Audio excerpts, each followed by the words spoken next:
ఉచిత విద్యుత్ బ్రాండ్ కాంగ్రెస్ దేనని మంత్రి పొంగులేటి శ్రీనివాస్ రెడ్డి అన్నారు. ఖమ్మం జిల్లా చెరువు మాధారంలో నిర్వహించిన పునరుత్పాదక ఇంధన అవగాహన సదస్సులో ఆయన పాల్గొన్నారు.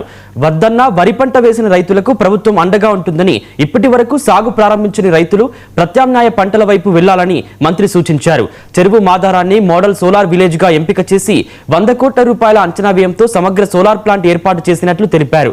ఇంటింటికి సోలార్ విద్యుత్తో పాటు వ్యవసాయ మోటార్లకు కూడా సోలార్ ప్లాంట్లు అందిస్తామని మంత్రి వెల్లడించారు.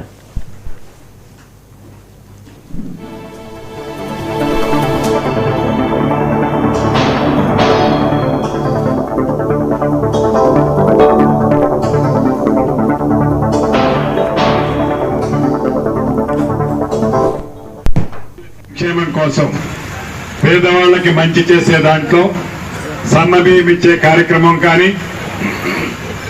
అదే రకంగా రేషన్ కార్డులు కానీ, అదే రకంగా ఆడబిడ్డలు ఆర్టీసీ బస్సులో ఉచిత బస్సు సౌకర్యం కానీ, 200 యూనిట్ల ఉచిత కరెంటు కానీ, రైతన్నలకు రైతు భరోసా, రుణమాఫీ, 500 రూపాయలు సన్నవడ్లకి బోనసులు కానీ, ఇలా ప్రతి వర్గాన్ని ఈ ప్రభుత్వం వచ్చిన తర్వాత మంచి చేసే కార్యక్రమానికి శ్రీకారం చుట్టాం.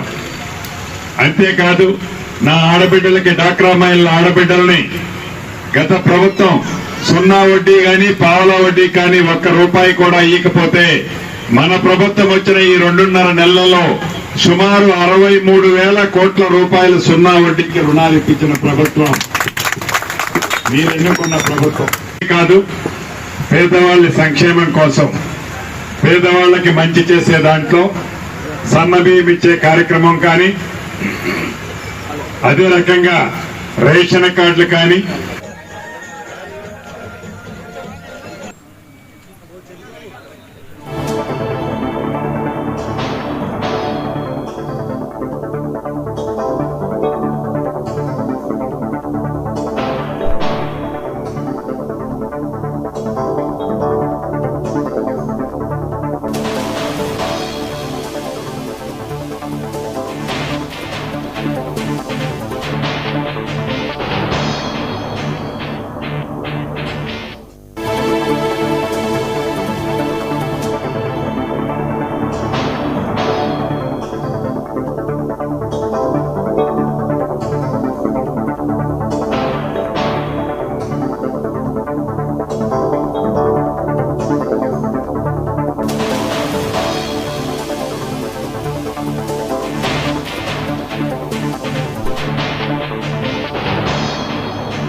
అంబేద్కర్ కోనసీమ